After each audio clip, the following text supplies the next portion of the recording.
दोस्तों आप लोगों ने सुना होगा, दो भाई और दोनों तबाही। दरअसल बिहार में ऐसा ही चल रहा है। बिहार की सियासत में अब हिला देने वाला धमाका ऐसा हुआ है कि लोग कह रहे हैं दो भाई और दोनों तबाही। भाजपा ने एक नारा ही पूरे बिहार में गुंजा रखा है, 25 से 30 हमारे दो भाई और दोनों तबाही। नरेंद्र और नीतीश 25 से 30 दो भाई दोनों तबाही। 25 से 30 आखिर क्यों? मतलब साफ है, 2025 से लेकर 2030 तक एनडीए की सरकार।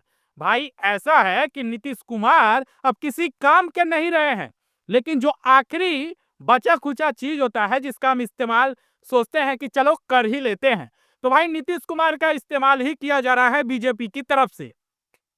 कुछ समय पहले क्या हुआ था, बीजेपी कह रही थी कि नीतीश कुमार को हम उपराष्ट्रपति बनाएंगे और यही पूरा माहौल क्रिएट करके रखा गया था। लेकिन हुआ कुछ नहीं, नीतीश कुमार चुपचाप बेचारे वैसे पड़े रहे। सोचे चलो भाई अब आ ही गए हैं तो फिर तो अब हम पलटू राम नहीं बनना चाहते हैं, वैसे ही इमेज खराब बना हुआ है।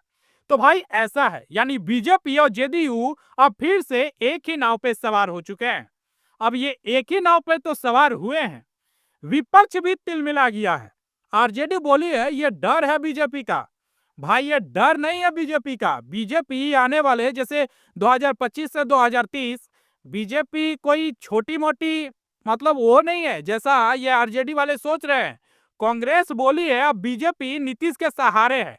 भाई नीतीश के सहारे नहीं है, बल्कि बीजेपी नीतीश कुमार को इस्तेमाल कर रही है, जबकि नीतीश खुद सहारे बन चुके हैं बीजेपी का। लेकिन ये कांग्रेस वाले को कौन समझाए।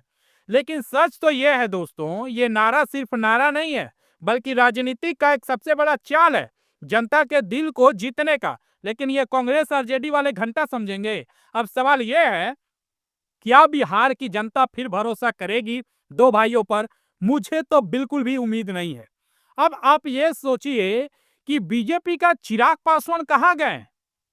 वही चेहरा थे ना भाई बिहार का। लेकिन अगर बिहार में फिर से बीजेपी की सरकार बनी तो यहां तो नीतीश कुमार को सामने लाकर खड़ा कर रखा है, तो क्या भरोसा है चिराग पासवान क्या करेंगे?